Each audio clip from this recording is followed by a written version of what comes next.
Welcome to day 255 of TFIF 365. Forgive me, I'm just coming out of massage. I am completely relaxed. I'm about to go home and call it a day. But I wanted to speak about the assignment that I gave you yesterday to view yesterday's U.S. presidential debate through the lens of supremacy-free, coercion-free, discrimination-free, and exploitation-free. And again, I'm opening my door because it's so steamy that my glasses are fogging up. It is interesting because how I thought I was going to look at it and review it and evaluate it is not how I ended up reviewing it and evaluating it.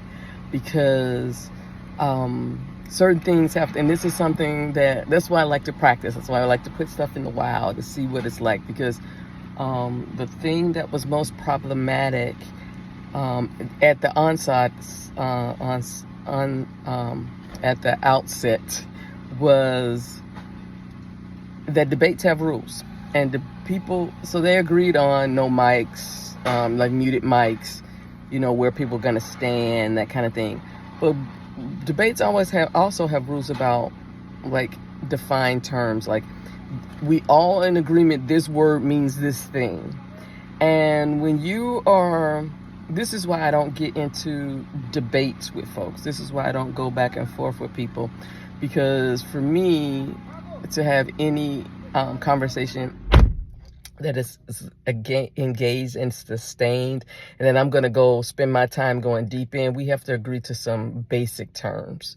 Not only do you have to have an understanding, if you want to talk about supremacy-free, coercion-free, discrimination-free, and exploitation-free, that is ideal if you're somebody who is wanting to develop that.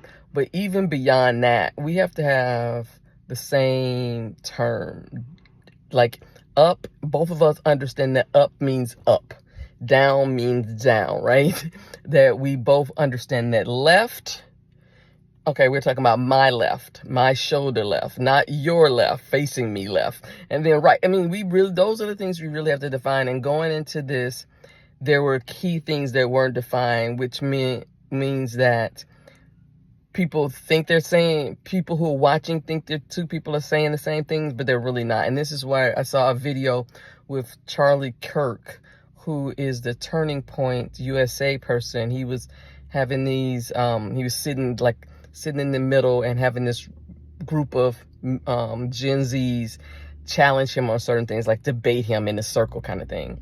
And I would never do that. I was trying to figure out why. That's because it's a distraction and it's chaos, because you can never agree on the basic terms. And how can you debate when I say an egg is an oblong shaped thing that comes out of a chicken's ass, or whatever the fuck it comes out of, and you say an egg is a square thing that dogs poop, we're not talking about the same shit, right? And so we need to really and so I found that not to be a challenge, but just a reminder when we're doing this work. Because what I don't want to do is have people, and myself included, be out here looking through the lens of supremacy-free, coercion-free, discrimination-free, and exploitation-free, and somebody else is talking about Egypt, right? Talking about the pyramids. It's like, okay, what does that have to do with anything? And so that is the first lesson. And it was a reminder for me, but a first lesson for you is when you're engaging with content, when you're engaging with people and you're talking about supremacy, coercion, discrimination, and exploitation-free, the first thing you have to do is negotiate those terms. And I talked about that before. You have to negotiate those terms. You have to have an understanding is what is in this for me and what is in it for them. Because without honest, authentic, transparent, basic, foundational rules and goals and outcomes, it's just chaos. And so, yeah, that was a reminder for me yesterday. The debate is not something I would engage in, because there are no foundational basic understanding of terminology, words, same reality kind of thing, right? So, yeah. So until tomorrow, peace. Become a sustaining sponsor at kimcreighton.com/support-the-work and help make this work happen.